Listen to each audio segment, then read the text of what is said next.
Caroline, and I'm with Lively Life. You can look us up at livelylife.co.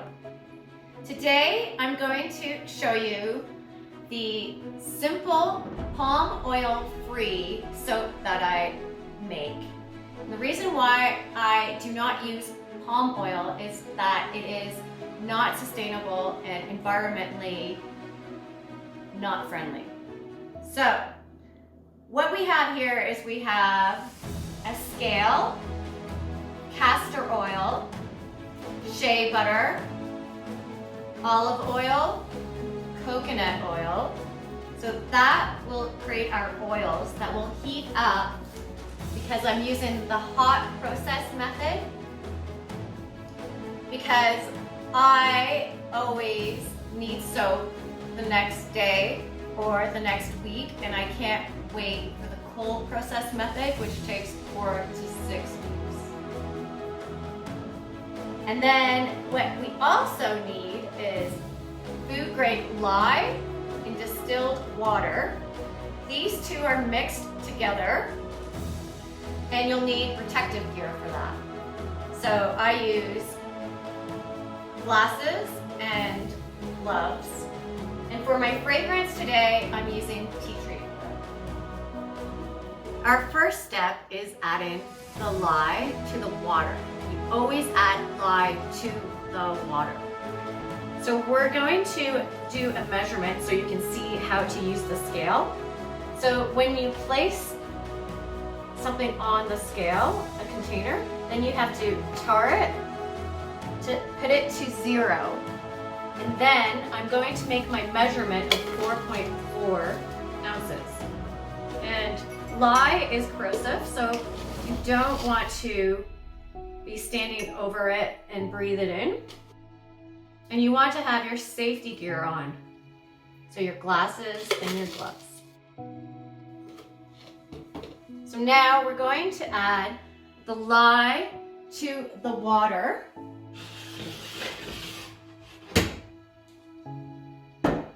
And this is an exothermic reaction. So it actually really heats up, and you can see it's bubbling there. And you need to use glass or stainless steel. Now we put the oils into the slow cooker. First, shea butter. Next, coconut oil, olive oil, and last, castor oil. I've put my slow cooker on low, and what we're going to do now is we wait for the oils to rise in temperature and to melt together. And we're waiting for the temperature to get to 100 to 120. And the opposite with the exothermic reaction of the lye and the water, we're waiting for that temperature to come from around 200 down to 100 to 120. And once those two are within that like 10 to 20 degrees Fahrenheit difference, then we're going to mix them. Now for the trickiest part, trying to get these two to be between 100 and 120. So now we have them, and they're both very, very close to 110 degrees Fahrenheit.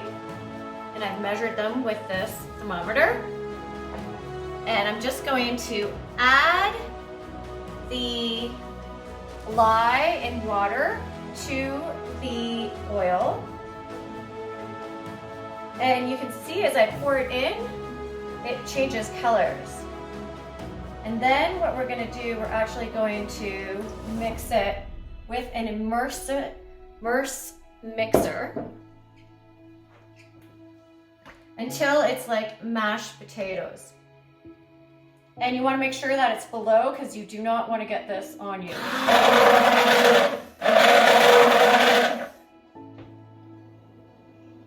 So now you can see it's quite thick. And now what we'll do is we will let it just heat up for a little while longer until there's bubbles on it. I've been checking it every 15 minutes. And usually for it to get bubbly like this on top, it takes 35 to 50 minutes. It's been 50 minutes. So we are going to stir it now.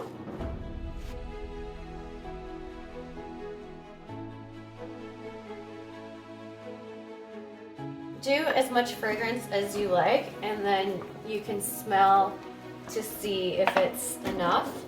We're going to actually put it into our mold. And I actually just use a simple bread pan that I put parchment paper on.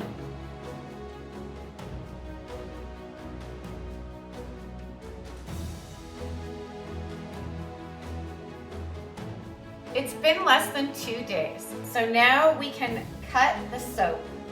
So we can take it out, the parchment paper out of, and from that, you can see how the geraniums layers are, and how they'll turn to brown. Some of them are still red. And the smell is just enough scent of tea tree oil.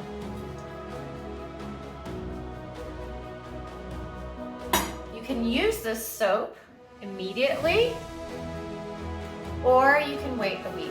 And then what we do is we just actually put it into a container, a Ziploc. That's how I make this simple soap, and I hope that you enjoyed this video.